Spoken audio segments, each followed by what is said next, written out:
அப்போஸ்தலர் புஸ்தகம் 2ஆம் அதிகாரத்தில் நம்ம வாசிக்கும் பொழுது, கடைசி நாட்களில் மாம்சமான யாவர் மேலும் என்னுடைய ஆவியை ஊற்றுவேன்.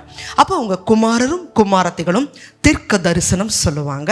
உங்கள் வாலிபர் தரிசனங்களை காண்பார்கள், மூப்பர்கள் சொப்பனங்களை காண்பார்கள். சொப்பனத்தின் மூலமாகவும் ஆண்டவர் பேச முடியும், தரிசனத்தின் மூலமாகவும் பேச முடியும். அதே போல தரிசனத்தின் மூலமாய் தேவன் என்னோடு பேசின காரியங்கள் ஒன்று கூட மாறாம இதுவரைக்கும் அப்படியே நடந்திருக்கு. எங்களோட சபையில அடிக்கடி இந்த தானியேல் உபவாச ஜெபம் 21 நாட்கள் அல்லது 7 நாட்கள் இந்த மாதிரியான உபவாச ஜெபங்கள் நடக்கும்.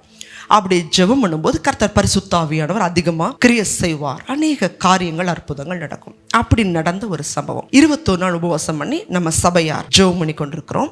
அப்படி ஜெபம் பண்ணி கொண்டிருக்கும் போது பரிசுத்த ஆவியானவர் மூலமா அதிகமாக நாங்கள் ஊக்கமாக ஜெபிக்கிறோம். அப்போ ஆண்டவர் ஒரு தரிசனத்தை காட்டுகிறார். எனக்கு பக்கத்தில் இருக்கிற ஒரு சகோதரி நல்ல அந்நிய பாஷை பேசுகிறாங்க. ஊழியம் செய்கிற ஒரு மகள் அந்நிய பாஷை பேசுகிறாங்க, துதிக்கிறாங்க, ஆராதிக்கிறாங்க.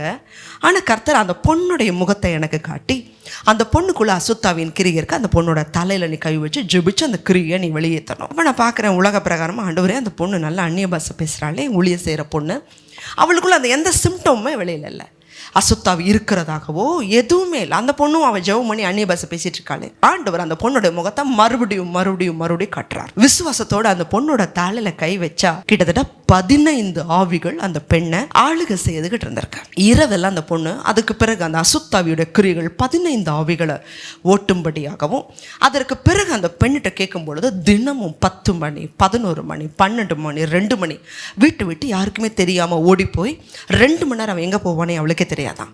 அதற்கு பிறகு அவள் வீட்டுக்கு வந்துட்டு இருந்திருக்கா. அதற்கு பிறகு அந்த கிரியைகள்ல இருந்து அந்த பொண்ணுக்கு பூரண சுகத்தை தேவன் கொடுத்தார். தேவஜனமே, உலக பிரகாரமா நம்மளுடைய கண்கள்ல பார்க்க முடியாத விஷயங்களை தேவன் தரிசனத்தை கொடுத்து நமக்கு அதற்கு ஏதுவா நடத்துவார்.